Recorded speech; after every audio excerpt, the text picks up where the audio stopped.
Bienvenidos una semana más a nuestro noticiario semanal de Radio Internacional de Noticias. La policía egipcia interviene para impedir China argumentar en Nueva York ante la Comisión. Como noticias nacionales presentamos Medio centenar de asociaciones pro vida han convocado a facilitar datos precisos al respecto a la... Terminaremos con noticias de la Santa Sede. Vaticano recoge firmas para defender a no nacidos. de la Conferencia Episcopal Italiana. Bienvenidos una semana más a nuestro noticiario semanal de Radio HM. Hoy les informamos Marian Samino y Sonia Moset. En la actualidad, se ha convertido a la mujer en mercancía de una propaganda ideológica que pretende hacerla renunciar de aquellos valores que, sin desechar el resto, le son más propios y connaturales: la maternidad y la autodonación como expresión de amor. Un plan elaborado desde las más altas cumbres para destruir la familia, de la que la mujer es núcleo esencial y forjadora de humanidad. Por eso se ensalzan como figuras del feminismo a personas que, como Simone de Beauvoir, definían la familia como nido de perversiones. La familia, lugar donde el ser humano aprende a utilizar lo que le es propio para humanizarse, se ha convertido en el gran enemigo de aquellos que pretenden realizar un reseteo de la sociedad y del individuo, aniquilando las instituciones, las tradiciones y valores sobre los que se han ido forjando las sociedades y las personas. Para batir a este enemigo se ha convencido a la mujer de que el precio a pagar por su realización es el de que tiene que abandonar su puesto en la familia. El objetivo real no es el de enriquecer a la mujer, sino el de hacer desaparecer el rol de la madre y esposa. Con su ausencia se destruye esta institución natural y se desvincula al individuo del núcleo responsable de su formación, sometiéndole a directrices ajenas que le transformen en una marioneta de los mandamases del mundo en el que vivimos. Para luchar contra este plan maquiavélico en el que la utilización de la mujer es una pieza esencial, la Asociación Católica de Propagandistas de España lanzó el 8 de marzo, Día de la Mujer, la campaña titulada La Mejor Mujer, enriqueciendo las marquesinas de las paradas de autobús con la oración de la Ave María. Los carteles se expusieron simultáneamente en más de 30 ciudades de España, poniendo como modelo de auténtica mujer a la Virgen María. Frases como «La vida nos va mejor cuando contamos contigo, la mejor mujer», han enriquecido numerosas calles de este país español que es tierra de María, pese a quien pese. María, Virgen, Madre y Esposa, es el paradigma en quien debe mirarse toda mujer para llegar a la más alta realización de su ser y de su quehacer en la familia y en el mundo. Comenzaremos con las noticias de interés internacional. Estados Unidos, eviten la segunda dosis, advierte inmunólogo. Israel, componen canción con oración del Papa Francisco a San José. México, mujeres defienden la vida y la familia. Pasaremos después a las noticias nacionales. Estrenan tráiler de Vivo. Nueva etapa de Buenas noches, Teo. Más de 500.000 personas atendidas por Cáritas con ocasión de la pandemia. Y por último comentaremos algunas de las noticias más destacadas de la Santa Sede. Vicario del Papa celebra misa en monasterio fundado por Santa Francisca Romana. Gesvain urge a la desmundanización de la Iglesia. Cardenal Sará no tiene intención de dejar de trabajar. Audiencia general. Papa Francisco agradece su viaje a Irak. A raíz de los informes de 3 monjas de las hermanas benedictinas de St. Walburg, en Kentucky, que mueren poco después de recibir la primera dosis de la vacuna COVID-19 desarrollada con ARNM, un médico e inmunólogo advirtió de los peligros de seguir adelante con la segunda dosis prevista en mayo. El doctor Human Norchan es un médico e inmunólogo estadounidense que aboga por la ética en el cuidado de la salud. Después de leer sobre la difícil situación de las hermanas de Kentucky con las vacunas COVID-19 el mes pasado, Norchan se sintió obligado como médico inmunólogo a compartir con ellas su alto nivel de preocupación y alarma por su seguridad. Norchan caracterizó las vacunas Pfizer y Moderna desarrolladas con ARNM como un riesgo para la salud pública a gran escala, que él cree que está afectando directamente a la comunidad del monasterio de St. Walburg. Compartiendo su experiencia, el médico con sede en Pensilvania notó la conexión temporal entre el brote de COVID-19 en el monasterio y el régimen de vacuna implementado allí solo unos días antes y calificó de error asumir que esta secuencia de eventos fue simplemente una coincidencia. Norchan ha escrito previamente a la FDA y Pfizer sobre los peligros que surgen de administrar las vacunas de ARNM actualmente disponibles a personas que se están recuperando de COVID-19 o que portan el virus de manera asintomática.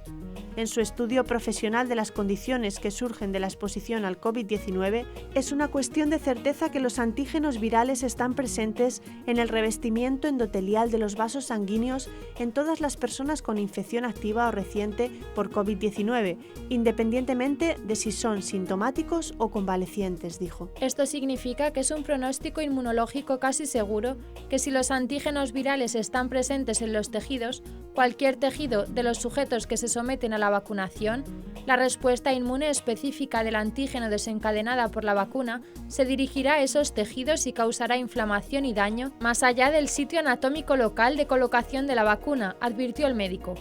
Advirtió específicamente en el caso de personas frágiles y ancianas que el daño causado por la vacuna seguramente causará la formación de coágulos sanguíneos con el potencial de complicaciones tromboembólicas importantes. Debido a la edad avanzada de las hermanas benedictinas y su exposición al COVID-19, el doctor cree que algunas de las monjas aún pueden estar en riesgo de sufrir lesiones graves, incluso si se han recuperado del virus al recibir la segunda inyección del COVID. En mi opinión profesional, esto podría ser un error extremadamente dañino para su comunidad, especialmente dado que algunas de ustedes tienen más de 65 años y pueden tener otros factores de riesgo cardiovascular.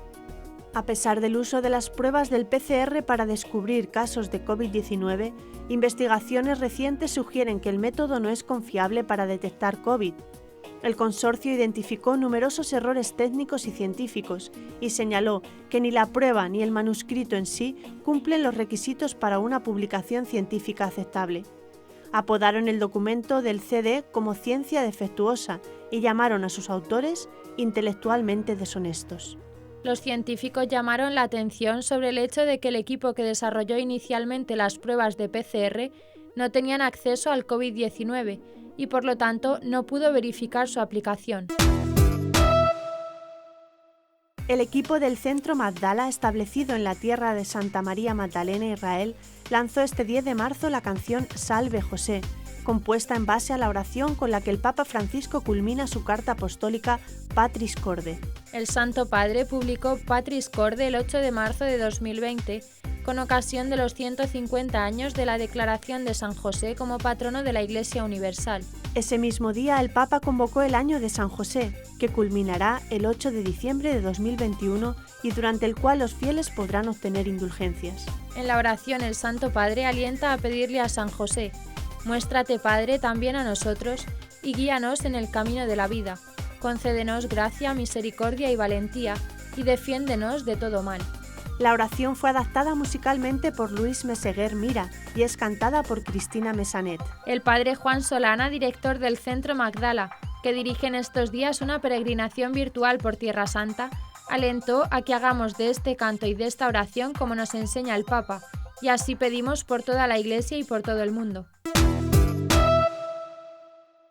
Las plataformas Mujeres al Frente y Mujeres de Iniciativa publicaron el 8 de marzo el decálogo Mujeres por la Vida y la Familia, en que exponen la defensa de los valores fundamentales. Este acto tuvo lugar frente a las instalaciones de la Cámara de Diputados del Congreso de la Unión, el órgano legislativo federal de México. En el primer punto de su decálogo, las mujeres mexicanas aseguran que creemos que el sexo del individuo es resultado de la programación biológica natural, reforzada por los condicionamientos sociales masculino y femenino.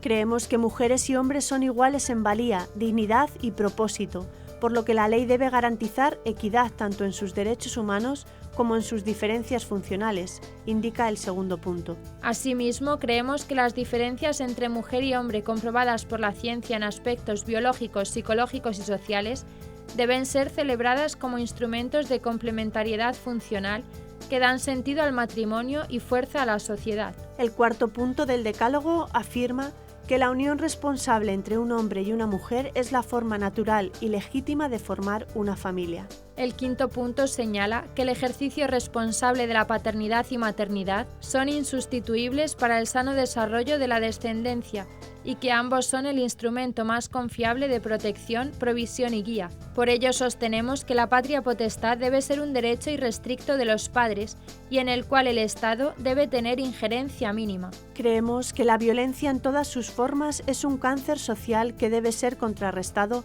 no solo desde la trinchera pública y política, sino desde la formación intencional de principios y valores promovidos desde el hogar, dicen en su 6º punto. Sostenemos que la vida comienza desde el momento de la concepción y que el derecho de la mujer a su cuerpo es independiente y no vinculatorio al derecho de su hijo en el vientre. Es por ello que defendemos la vida desde el instante de la concepción y hasta el momento de la muerte natural, se lee en el 7º. En su 8º punto, ambas plataformas aseguran que promovemos entre las mujeres una cultura de responsabilidad individual respecto a toda persona e institución, así como apego a la justicia. Reprobamos toda posición extremista que favorezca el abuso de terceros o la victimización social. En el 9º punto subrayan que promovemos el derecho de la mujer para la validación y el libre ejercicio de su feminidad en el marco del respeto a terceros, su desempeño como esposa y madre y su desarrollo profesional y laboral. En el punto final de su decálogo destacan que promovemos tanto el derecho como las responsabilidades asociadas a que cada mujer viva libre, sana y en equilibrio de cuerpo, alma y espíritu, para que en dicha armonía experimente su plenitud de identidad y cumpla así su propósito. Bosco Films y Hakuna Films lanzaron el tráiler de su nueva película Vivo, que muestra cómo una experiencia de oración frente a Jesús y Eucaristía puede demostrar que el Señor está presente y puede cambiar vidas. La productora señaló que por momentos la vida parece ir deprisa y no nos deja margen para decidir. Por ello preguntó qué pasaría si esa persona, ese golpe del destino o ese parón tuvieran un sentido que no esperabas y cambiaran tu mirada y el enfoque de tu vida. La película Vivo narra la historia real de Jaime, Carlos, Andrea y la pareja de esposos Antonio y Sonsoles, que se encontraron cara a cara con alguien que muchos no logran ver durante una experiencia frente a Jesús y Eucaristía, que les ha devuelto la vida. Si escuchas, le podrás oír, y si miras, le podrás ver, porque aunque cueste creerlo, ahí hay vida, resalta uno de sus testimonios en el tráiler. La productora indicó que durante la filmación de la película han convivido con cientos de personas que delante de ese pan blanco han vivido experiencias liberadoras. Han sido muchos los que han recibido una paz que no es de este mundo por medio de Jesús. Teníamos ganas de contar algo increíble. Jamás hubiésemos pensado que un trozo de pan escondiese un misterio tan profundo y con tanto poder, agregó. Y es que eso que parece un trozo de pan no es un trozo de pan, sino que Dios mismo está ahí esperando a recibir a los que quieran ponerse frente a Él. Además señaló que este momento de encuentro y paz no es ninguna persuasión. Muchos no sabían siquiera qué era ese pan, ni lo que los cristianos creemos, que es el cuerpo de Cristo vivo. La productora señaló que estas 4 historias que aparecen en la película son algunas de tantos testimonios tan apasionantes como desconcertantes con los que nos encontramos semana tras semana. Aquí no hay ficción ni actores. Queremos contar historias de hoy. Nos parece que es interesante, muy interesante para creyentes y no creyentes, subrayó. El director de la película, Jorge Pareja, señaló que entre sus viajes se encontró con un grupo de jóvenes y adultos que sin saberlo formarían parte de mí para toda la vida. Junto a ellos aprendí que todavía existen personas que adoran a un Dios de una manera distinta a la que yo había conocido hasta ese momento. Personas que te cuentan sin miedo ni vergüenza que aman a ese Dios y que lo aman tanto que no pueden dejar de contártelo, porque la felicidad también se contagia, indicó. Pareja señaló que todo empezó cuando asistí a la primera hora santa y presencié algo que no esperaba. Yo recordaba las misas de mi infancia como algo vacío, artificial y automático, pero lo que había allí era algo totalmente distinto. Para mí ha supuesto una experiencia absolutamente enriquecedora conocer a personas que se entregan a los demás, con gran capacidad de sacrificio, generosas y con una sonrisa que nunca se borra, concluyó. La película se estrena en cines el 9 de abril y los interesados en tenerla en su país pueden mandar su solicitud por el sitio web de Vivo. Tras el éxito del programa de HM Televisión Buenas noches Teo y ante la solicitud de tantas personas que pedían nuevos programas de esta serie, HM Televisión ha preparado una nueva tanda que ha comenzado ya a emitir este mes de marzo. Los programas se pueden ver tanto por medio de la televisión, sintonizando el canal de HM Televisión, como por internet desde la página web de eukamami.org. Teo es una marioneta que representa a todos los niños y manifiesta las inquietudes y preocupaciones que pueden llevar dentro. El hilo del programa consiste en que todas las noches antes de acostarse, Teo habla con el padre Rafael, su amigo sacerdote. Teo está siempre lleno de preguntas e inquietudes, pues tiene muchos deseos de ser bueno. El padre Rafael le da muchos consejos, contándole historias y anécdotas que le ayudan a ir por el buen camino. Buenas noches, Teo es un programa para todas las edades que te captará la atención durante los 15 minutos que dura el mismo. Además, en esta nueva etapa de Buenas noches, Teo, se han incluido una parte de consejos que quedan escritos de forma explícita en la pantalla para que se puedan retener y captar mejor. HM Televisión elabora todo tipo de material audiovisual y gráfico gracias a la colaboración de los miembros voluntarios del Hogar de la Madre y de otros muchos que, con un interés exclusivamente apostólico, prestan su tiempo y sus conocimientos. Hasta hoy, más de 500.000 personas han sido atendidas por Cáritas España con ocasión de la pandemia. Además, las consecuencias de la pandemia van a dejarse notar durante mucho más tiempo. También entonces estaremos a su lado. Y para eso necesitaremos el apoyo de todos, ha dicho el presidente de Cáritas, Manuel Bretón. 1 de cada 3 personas de las que han acudido a Cáritas durante este año de pandemia es nueva o hacía más de un año que no acudía buscando ayuda. Natalia Peiro, secretaria general de Cáritas España, explicó que solo en los primeros meses de la pandemia las demandas de ayuda que recibieron en toda España las Cáritas se incrementaron un 57%. Desde que comenzó la crisis sanitaria y las restricciones a la movilidad, el empeoramiento en las condiciones de vida de la población se sintió muy rápidamente en nuestra red estatal de recursos de acogida y asistencia, dijo. Cáritas ha creado 13 nuevos centros y más de 1.400 nuevas plazas para personas sin hogar. Las 70 Cáritas diocesanas en España han recibido desde el inicio de la pandemia el apoyo de 70.666 donantes, cuyas aportaciones han sumado 65 millones de euros. 258.000 personas acompañadas por Cáritas viven en hogares que no cuentan con ningún ingreso económico, es decir, son 75.000 personas más que antes del comienzo de esta crisis. Esto se traduce en que más de 825.000 personas acompañadas por Cáritas están en situación de pobreza severa, es decir, con ingresos inferiores a 370 euros al mes para un hogar unipersonal o a 776 euros para hogares formados por 2 adultos y 2 niños. Asimismo, alrededor de 700.000 personas viven en hogares que no pueden hacer frente a los gastos de suministros de su vivienda, es decir, no pueden calentarse adecuadamente o no pueden encender la luz siempre que lo necesitan.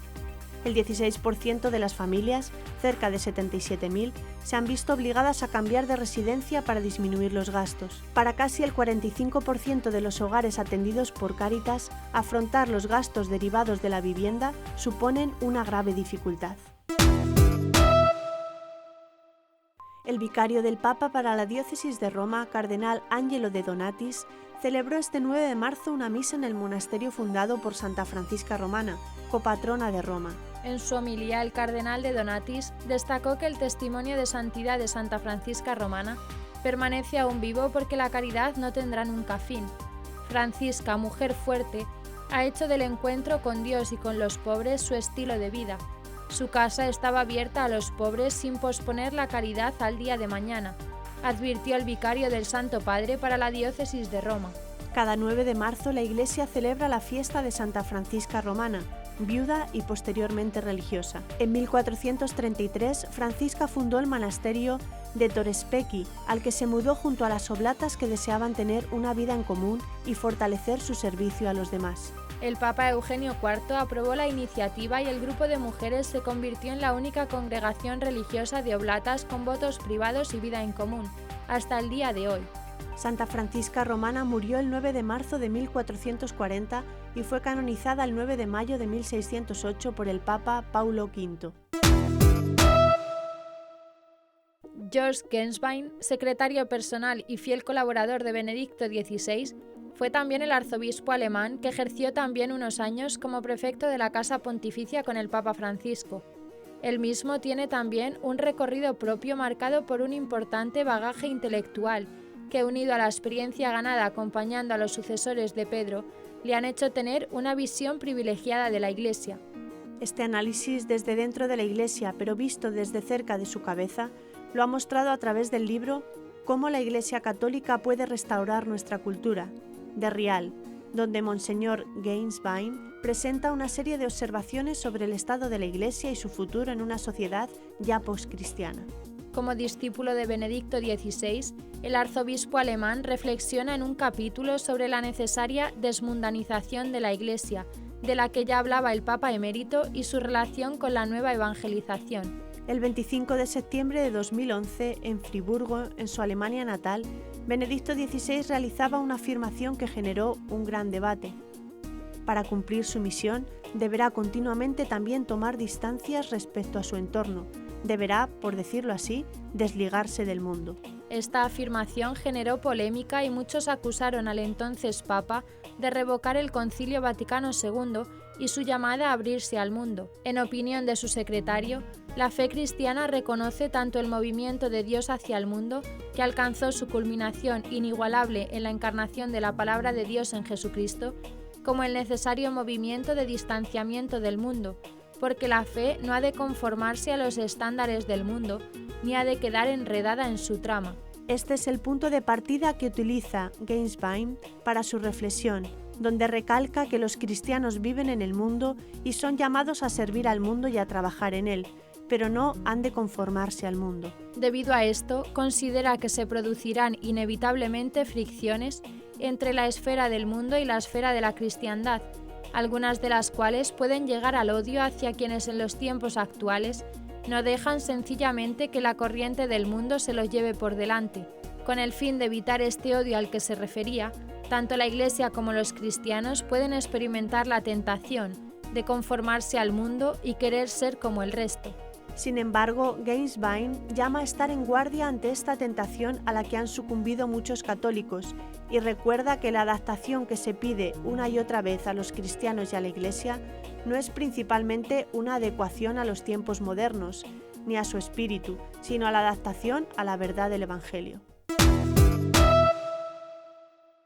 Ya en su condición de prefecto emérito de la Congregación del Culto Divino, el cardenal Robert Sarah ha dado su primera entrevista a Matteo Mazzuzzi de Il Foglio, de la cual entresacamos algunas partes. Sobre la aceptación de la renuncia que hizo el Papa de su cargo recientemente, el purpurado africano dijo que estoy feliz y orgulloso de haber servido a 3 papas, San Juan Pablo II, Benedicto XVI y Francisco, en la curia romana durante más de 20 años.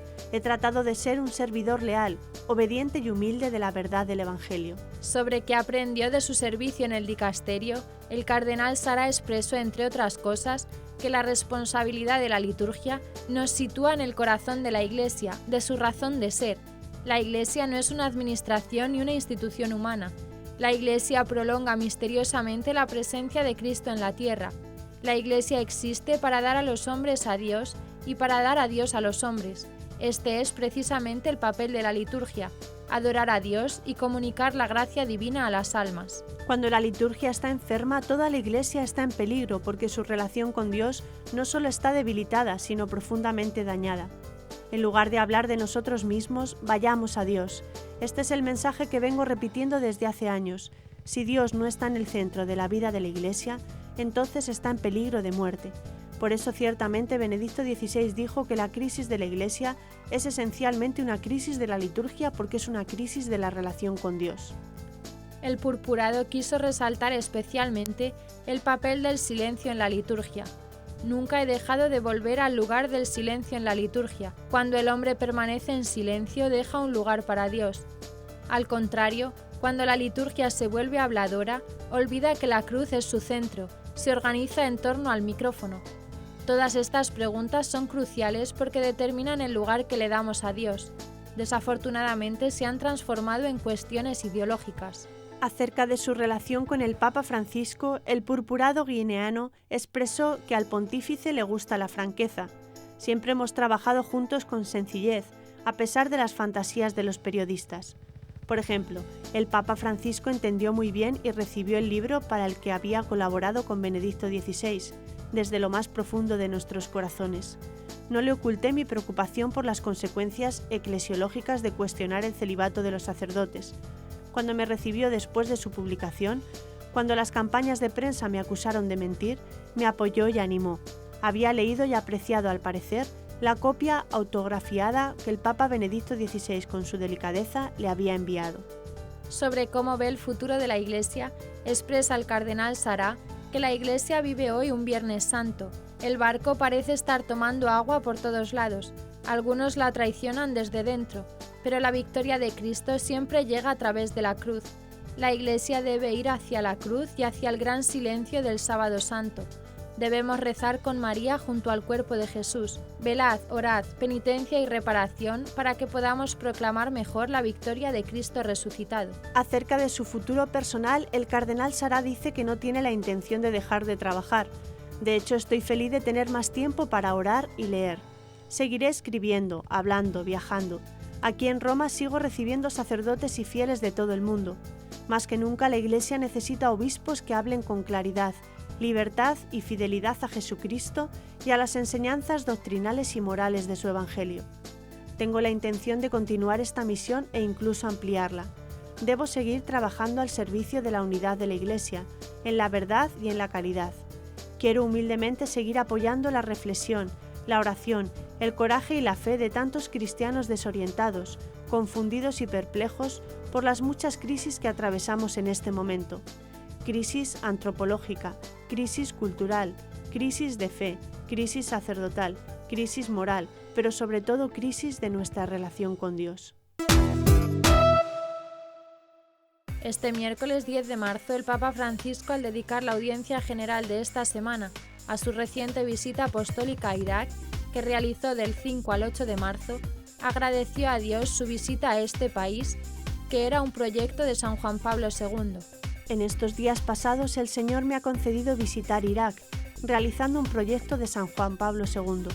Nunca un papa había estado en la tierra de Abraham. La providencia ha querido que esto sucediera ahora, como signo de esperanza después de años de guerra y terrorismo y durante una dura pandemia. En esta línea, el Papa señaló que después de esta visita, mi alma está llena de gratitud. Gratitud a Dios y a todos aquellos que la han hecho posible. Sentí con fuerza el sentido penitencial de esta peregrinación. No podía acercarme a ese pueblo atormentado, a esa iglesia mártir, sin tomar sobre mí, en nombre de la Iglesia Católica, la cruz que ellos llevan desde hace años, una cruz grande, como esa colocada en la entrada de Caracos. Lo sentí de forma particular, viendo las heridas todavía abiertas de las destrucciones, y más todavía encontrando y escuchando a los testigos supervivientes de la violencia, la persecución, el exilio. Al mismo tiempo, el Santo Padre expresó que encontré esperanza en muchos saludos y testimonios, en los cantos y en los gestos de la gente. La leí en los rostros luminosos de los jóvenes y en los ojos vivaces de los ancianos. La gente que esperaba de pie al Papa 5 horas, mujeres con los niños en los brazos esperaba, en sus ojos había esperanza. Por último, el Santo Padre recordó las 2 celebraciones eucarísticas públicas, la de Bagdad en rito caldeo y la de Erbil, en donde fue recibido con emoción por miles de fieles. Queridos hermanos y hermanas, alabemos a Dios por esta histórica visita y sigamos rezando por esta tierra y por Oriente Medio. En Irak, no obstante el fragor de la destrucción y de las armas, las palmas, símbolo del país y de su esperanza, han seguido creciendo y dando fruto. Así sucede con la fraternidad, como el fruto de la palma no hace ruido, pero es fructífera y nos hace crecer. Dios, que es paz, conceda un futuro de fraternidad a Irak, a Oriente Medio y al mundo entero, concluyó el Papa. Y hasta aquí nuestro informativo semanal. Esperamos que haya sido de su agrado. Recuerden que pueden seguir escuchándonos siguiendo el resto de nuestra programación en directo a través de la web www.radiohm.net. En ella podrán encontrar también distintos podcasts con los informativos anteriores y otros audios que también pueden ser de su interés. Seguiremos estos días informando de las noticias de la Iglesia y del mundo a través de nuestros breves espacios informativos que les ofrecemos todos los días, cada media hora, aquí en Radio HM 88.7 FM y y HM Televisión. Ayer, hoy y siempre, la verdad. Gracias por habernos acompañado. Les han informado Marian Samino y Sonia Moset. Hasta la próxima semana.